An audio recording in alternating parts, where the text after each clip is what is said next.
There are people that talk about a light. There are people that talk about floating above. There are people that talk about a feeling of warmth and love. I didn't feel any of that. I felt none of that. I felt untold terror. When I came to, Dr. Allen said my hair was literally standing on the end. It was an incredible experience to see that there is life beyond life. Everyday people like you and me, living their lives one minute and the next they lay dying, having never known or believed the message of salvation. They traveled from this world to one beyond, but what they found was pure terror. They returned, and these are their true stories. It's very easy to be an atheist when you're successful, but it's very difficult to be an atheist when you're laying on your deathbed. Tonight, renowned cardiologist and author Dr. Maurice Rawlings takes you on a journey few have ever spoken of. So I called out into the darkness, Jesus, please save me. And then you can either go to heaven or you'll go to hell, and there ain't nothing else.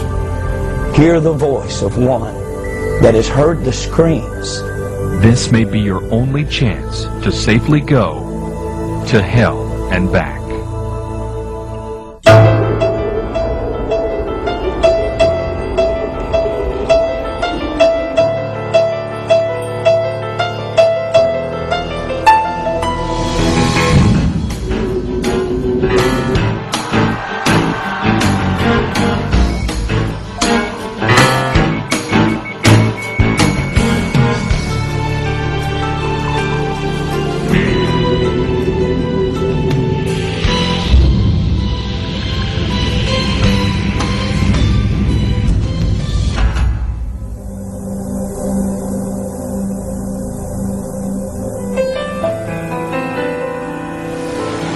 This is an experiment on life after death.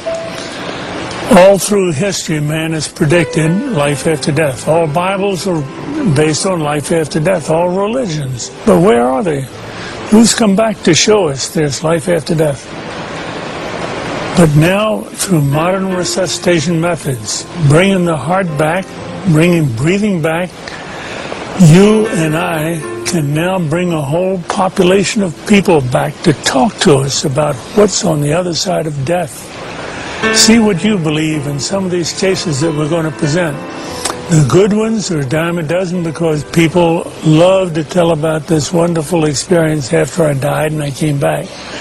The hell experiences are embarrassing. It's an F on the report card, a slap in the face. But we have some cases we're going to present tonight that tell you about their own hell experiences so that you won't go where they went. Now, what all this is based upon is teaching you, which we will later in the program, how to restart the heart, restart breathing on someone who has recently clinically died. Notice that death is reversible. You have 4 minutes survival time of the brain cells without blood flow before rigor mortis sets in. True death sets in where resurrection is required. Something man can't do. We can do resuscitation, something God has permitted us to do. And how many hell experiences have had salvation on the floor, conversion on the floor, and only remember the good experiences to report? Such was not the case in Ronald Reagan. He had his little boy with him who was going to a 7-Eleven store and got in an argument. A bottle was broken. He became stabbed multiple times by his assailant. And then the rest of the story we're going to present to you on film. In 1972, my life was broken. I was a drug addict. I was a criminal. My family was broken. My wife had filed for divorce a couple of times. My children were afraid of me. I really couldn't hold a job. My mental state was terrible.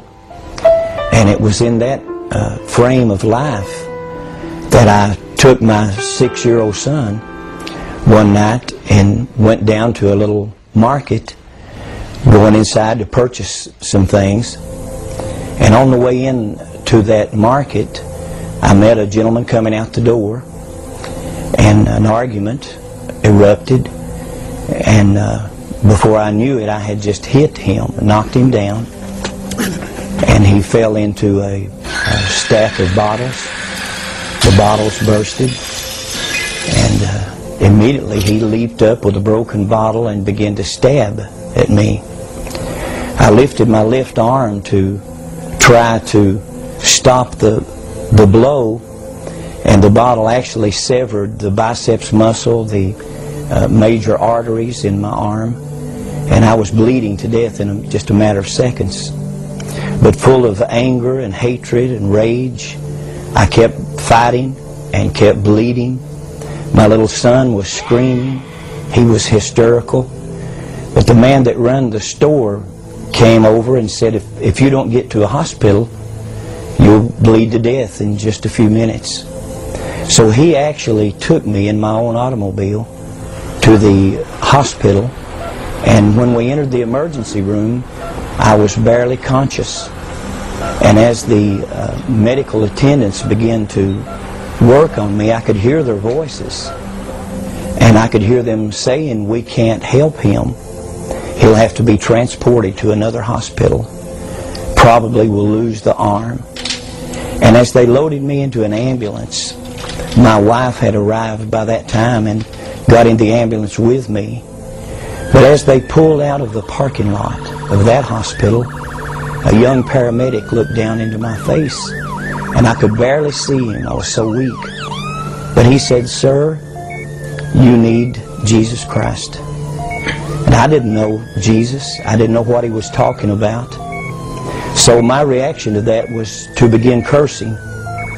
And again, he stated to me, "You need Jesus." And as he was talking to me, it appeared like the ambulance literally exploded in flames. I thought it had actually blown up. It filled with smoke, and immediately I was moving through that smoke as if through a tunnel. And after some period of time, coming out of the smoke and out of the darkness, I began to hear the voices of a multitude of people screaming and groaning and crying. But as I looked down, the sensation was looking down upon a volcanic opening and seeing fire and smoke and people inside of this burning place screaming and crying. They were burning, but they weren't burning up. They weren't being consumed. And then the sensation of moving downward into this. He was thrashing, just thrashing about, and moaning and groaning, and it was like there was a battle going on. I wasn't a Christian at the time, and I didn't even know anything about spiritual battles. But it was scary to me in the fact that I could feel it. I could feel it was like light and darkness. It was like he was fighting against something, and I didn't know what, but now I know. He was seeing the vision of hell. But the most terrible part of it, I began to recognize many of the people that I was seeing in these flames, as if a close-up lens on a camera was bringing their faces close to me. I could see their features and see the agony and the pain and the frustration. And a number of them began to call my name and said, "Ronnie, don't come to this place. There's no way out. There's no escape. If you come here, there's no way out."